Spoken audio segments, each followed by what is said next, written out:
හොඳයි ඉතින් සුබ දවසක් කියලා පිළිගන්නවා අදත් මගේ YouTube channel එකට.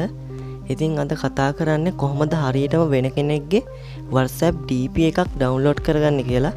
ඒ කියන්නේ වෙන කෙනෙක්ගේ WhatsApp එකට දාලා තියෙන ෆොටෝ එක download කරගන්නේ කොහොමද කියලා. ඉතින් අපිට WhatsApp එකෙන් දැන් screenshot ගන්න විදියකුත් නැහැ. ඒ නිසා අපිට profile picture එක ගන්න විදියක් නැහැ.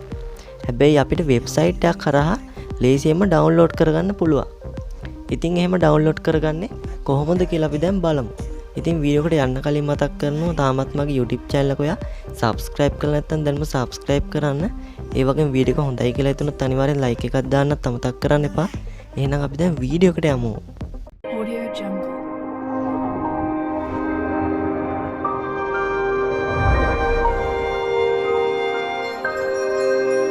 Audio Jungle. ඉතින් ඔයාලට පුළුවන් මුලින්ම Google එකට යන්න. Google එකට ගිහලා ඔයාලට පුළුවන් search කරන්න WhatsApp DP download කියලා.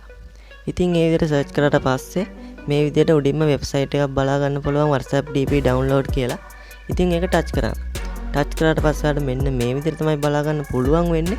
ඉතින් ඔයාලට පුළුවන් මෙන්න මෙතන click කරලා ශ්‍රී ලංකා කියන එක තෝරලා දෙන්න. ඉතින් ගොඩක් රටවල් මෙතනින් තියෙනවා. ඔයාලට පුළුවන් පල්ලියට ගිහිල්ලා ශ්‍රී ලංකා කියලා තෝරලා දෙන්න. හරි. ඊට පස්සේ ඔයාලට පුළුවන් මෙතෙන්ට type කරන්න ඔයාලට DP එක download කරගන්න අවශ්‍ය කෙනා phone number එක මෙතනින් type කරගන්න පුළුවන්. ඊට පස්සේ ඔයාලට පුළුවන් මේ download කියන button එක touch කරන්න.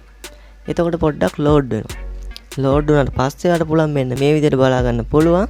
යටින් අපිට download කරගන්න පුළුවන් එයාගේ photo එක. ඉතින් ඔයාලට පුළුවන් මෙතන save DP කියන button එක touch කරලා ඔයාගේ phone එකට ලේසියෙන්ම download කරගන්න. ඉතින් මේක සමහර අයට වැඩ කරන්නේ නැහැ. ඒ කියන්නේ සමහර numbers වලට මේක වැඩ කරන්නේ නැහැ. ඉතින් මම try කරලා බැලුවා නම්බර දෙක තුනකට. ඉතින් ඒවට නම් හරි ගියා. එක නම්බරයක් තිබ්බ ඒකට නම් වැඩ කරේ නැහැ. ඉතින් ඔයාලට පුළුවන් try කරලා බලන්න. හරි ඉතින් අද වීඩියෝ එකෙන් කියලා දුන්න දේවල් තේරෙන්නේ නැති කියලා මම හිතනවා. ඉතින් ඔයා තාමත් මගේ YouTube channel එක subscribe කරලා නැත්නම් දැන්ම subscribe කරන්න. ඉතින් වෙනත් වීඩියෝ එකකින් හම් වෙනතුරු අදට ගිහිල්ලා යන්න. ඕගොල්ලන්ට සුබම සුබ දවසක්.